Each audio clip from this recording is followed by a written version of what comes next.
welcome back to Dog on the Move 1, and today I'm reviewing my Apple Watch Ultra.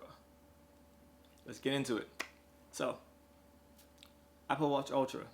I've had it for 1 month now, and there's a few things I like, a few things I don't like. First, let me get out of the way.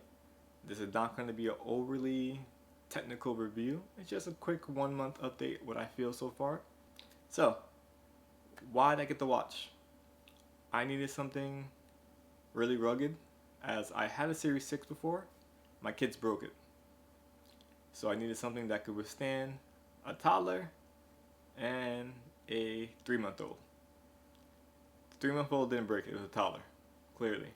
She banged it against our table when I wasn't looking. And it knocked something loose, so apparently it doesn't charge anymore. So I decided to wait to see what Apple announced at the event, saw the Ultra, and decided to, I'll get that one.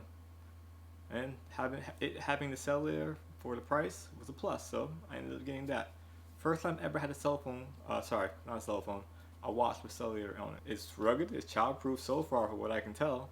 I don't let my toddler touch it, but it still works great. Next, screen size. I hate small screens, can't use them. So the 44 was a great choice, worked great. But when they said 49, I was like, yep, that's it, definitely gonna get this one. 49 millimeters. And it makes a big difference. Like, I can look at it, I'm like, wow, the screen is bright and I can see everything. It might look a little big on my wrist, which I can definitely say it does. This is what it looks like compared to the 44. You can see it's a lot bigger. I'll get some more close-ups in a little bit. But, like I said, I wanted a bigger screen, and it works for me. Now, my third favorite thing is the action button. You would not believe how useful being able to program this button is for something like a flashlight, which I use a flashlight more than anything else. In the middle of the night when you have to wake up and deal with 2 babies and not wake up your wife or turn on a light trying to find a pacifier, this thing is a lifesaver. Even doing like mundane tasks like fixing my computer or cleaning the house and I drop something, press the button, flashlight turns on, aim it where you want to aim it, and go from there. Like I said, middle of the night, kids wake up, gotta find a pacifier, action button, flashlight. Favorite feature out of all the stuff on the watch, favorite feature is the action button. Now, second thing, I guess the third thing at this point, battery life. 36 hours? Yeah, I've been getting that. Just remember, I don't use any of the active, all the active features. Like, I'm not going for marathons, I'm not going for runs, not really using the GPS. It's basically just a watch. I get my notifications, I take my calls, if I can't get to my phone, everything's on the watch, and we go from there. So I get the battery life. The old Series 6, wake up in the morning, go to work, come back home, and in the night, it's almost dead, gotta charge it, can't sleep with it on. Unless I charge it right before bed or right after I shower, and then, it doesn't make it through the rest of the day.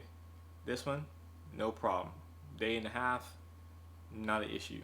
I think I can get a little longer than a day and a half actually, if I turn off a couple of things. Like, I don't have the always on display always on, I don't see the point.